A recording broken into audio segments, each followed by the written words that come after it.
So that whole chunk would sound like...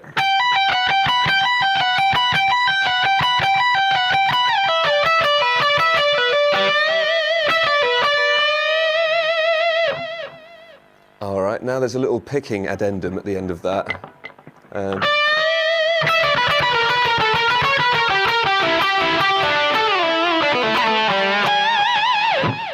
All right, so what's going on there? There's two options you have at your disposal. If you're a fond bluffer, what you might want to do is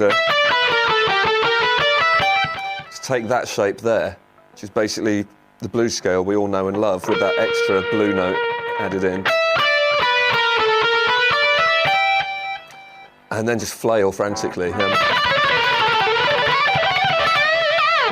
That might sound close enough to you, but if you want the actual notes from the recording, I make it this. First beat, you do nothing for 2 notes, and then 12 on the E, and then 15, 12, 15 on the B. All right, next group of 6 notes would be...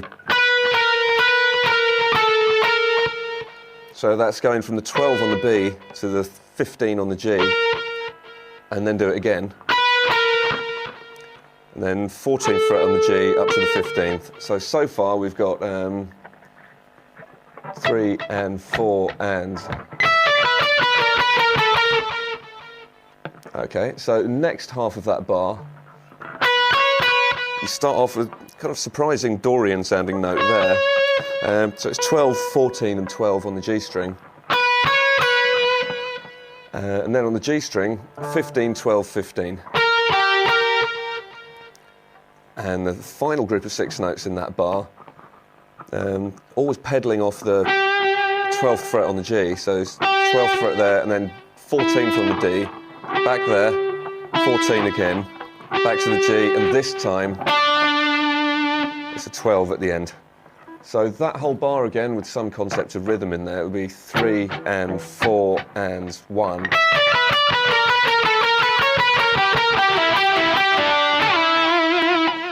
All right, at the end of it, to mark the start of the next bar, you sliding down with your 3rd finger to the 9th fret on the G string, and then rolling down the blues scale from there. You've got 7 on the G string, and then 9 and 7 on the D string. And now the same note again, but this time you're going to be playing it with your 3rd finger. That way you can add in that quirky slide.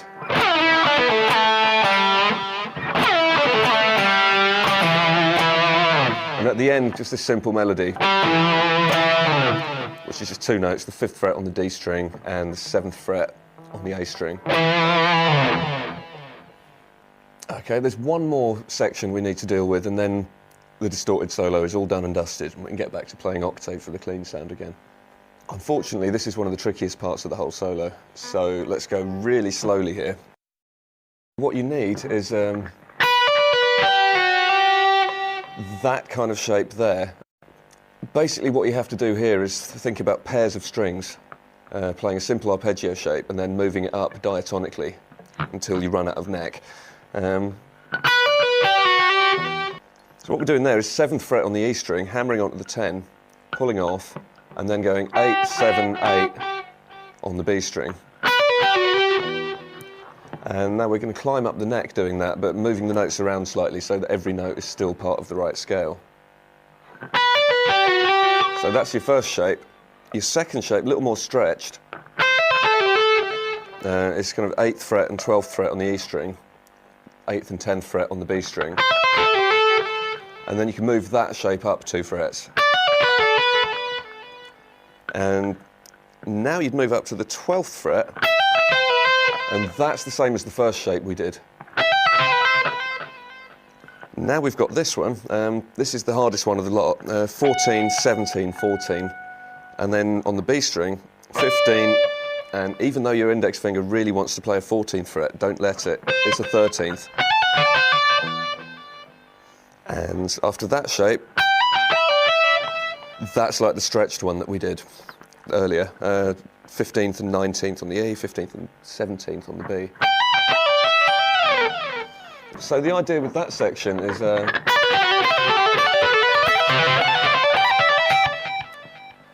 So this is a hard one to explain, but basically you need to concentrate on where the first E string note occurs in each section. So if I try and count you through that and play it slowly, maybe the rhythm will reveal itself. It'll be 3 and 4 and...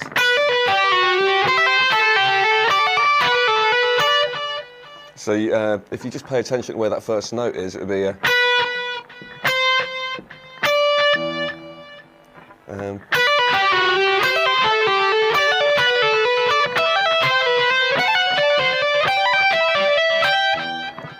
If you speed that up, you've got 2, 3 and 4 and...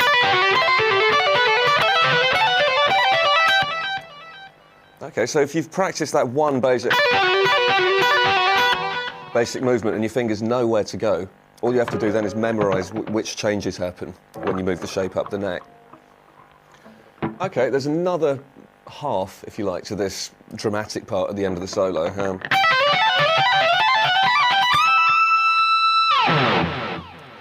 And what we're doing there, this is actually a little bit easier, I think.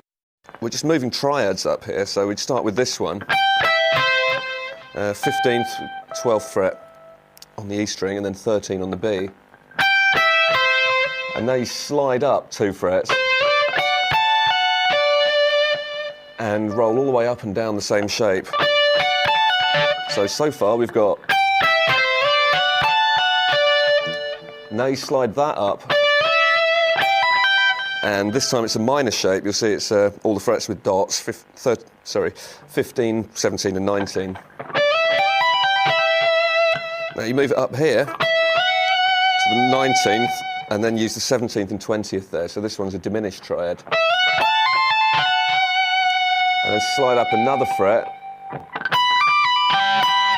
and that's the same shape as the first one. 20, 19, 22, 19, and then back to the B string for one note, back to that for one note, and then 22nd fret, bend up a tone. So...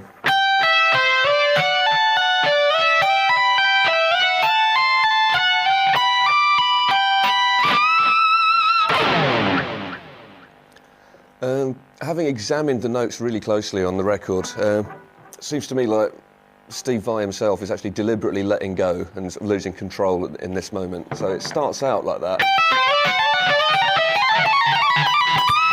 But towards the end, I think he's almost making it up. There's anything to get that climbing sensation and that bend at the end.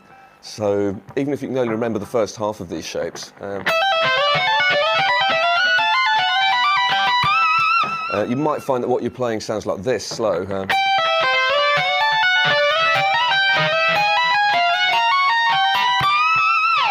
And it won't really matter that much when you speed it up. This isn't true of all the other licks elsewhere in the song, but here it's deliberately trying to let go a little bit, sound a little bit scruffy.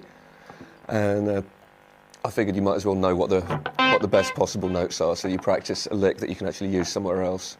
It will still sound good slow if you do these notes. 2 and 3 and 4 and...